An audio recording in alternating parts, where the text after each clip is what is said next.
Right, but the Manchester United obviously face Tottenham. These are going to be the 5 things to expect from Manchester United's Carabao Cup quarter-final game. Listen, it's a big game. We're going to be talking about Amorim's changes and much, much more. So don't forget to leave a like, comment, subscribe, and let's get straight into it. So the first thing to expect is changes with Mazraoui being a doubt, and ultimately players who played 90 minutes against Man City on the weekend. There is likely going to be changes, whether that be to the defence or midfield or attacks. I think Mazraoui should be given a rest anyway as a precaution. He's played a lot of games. I'd bring Delo into that right back position. I'd put Malacia in the left wing back position. I'd bring Euro back into the defence. He came on against Manchester City. Thought he had a very decent cameo, and I think we will need this quality in a game like this. So I'd have him there.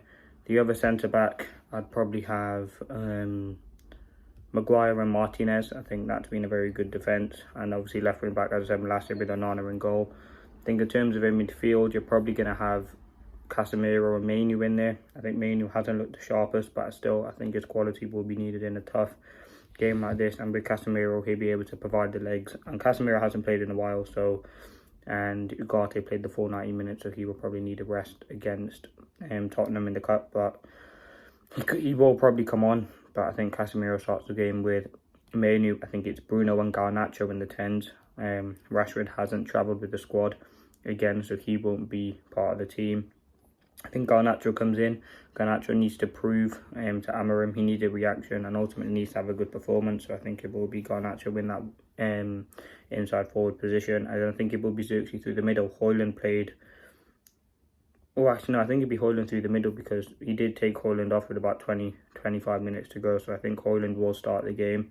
I think Højlund's quality is definitely going to be needed in a game like this. With Spurs' high line, you may see Bruno drop deep and allow to play the ball in behind, but that's ultimately got to be accurate with the way that Spurs play their high line, which I'll talk about. That would be the changes I'd make. Number 2, United's threat. I think in a game like this, United have more of them. Yes, Tottenham did beat Southampton 5-0, but I think Manchester United have more of the momentum. I think winning in the Manchester derby is tough. And listen, Spurs have been a very inconsistent team. We know their weaknesses. They've got a lot of injuries in their defence. I think you can really exploit that. I think they'll be playing Ben Davies even out. They'll be playing Archie Gray and Dragusin. That isn't the strongest compared to Romero and Van de Ven. I think you can really exploit the defence. It is definitely a weakness of theirs, especially with the high line. You can catch them out, and with the pace and quality that Manchester United have in behind with Garnacho, Højlund, Bruno, AMAD, if he starts, you can definitely utilise that threat. And I think our biggest threat in terms of individual player, I know AMAD, I said, wouldn't be my starting 11, but I think even if he comes off the bench, he'll still be a massive impact for Manchester United. I want to see a reaction from Garnacho, and you just want to see his building that performance that we got against Manchester City, because it was a very, very good performance, and we should be able to get momentum from this. Spurs, listen, they're going to have the advantage. They're at home. This is a big trophy for them. Yes, I would want Amorim to win, but I'll talk about that later on. But that's United's threat. Number 3, Tottenham's threat. Listen, Tottenham are at home. As I said, they're a team who are just coming off of scoring 5 goals. Kulusevski and Maddison and Son really are all their biggest threats off the wings and in the inside. Jed Spence, he's a good player for them. But their threat is, for me, Son. I know Kulusevski's been good, I know Johnson's been good, and I know Maddison's been good, but Son is lethal. And if Delo plays at right back, I would actually worry for Delo in that situation. So that's what you could see Amorim do, kind of pick Mazraoui just for the defensive side of things. So that could happen there. I think you could see Mazraoui dropped, but that's their biggest threat down that side. Obviously, they do have other threats as well, but that is their main one. Then they're going to utilise that. They probably will have most of the possession, but it's all about Manchester United playing our game. And ultimately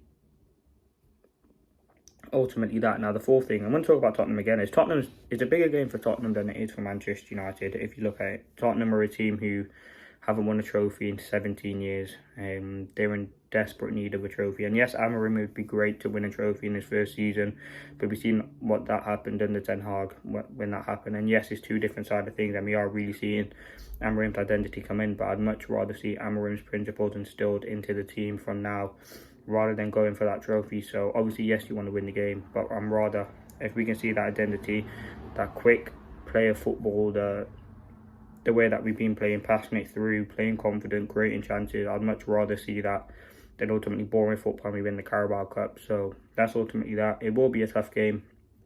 Tottenham are a big team, and they can cause upsets. Yes, they have beaten Manchester United 3-0 already, but again, that was under a different manager. But you have to take that into consideration. They do have threats.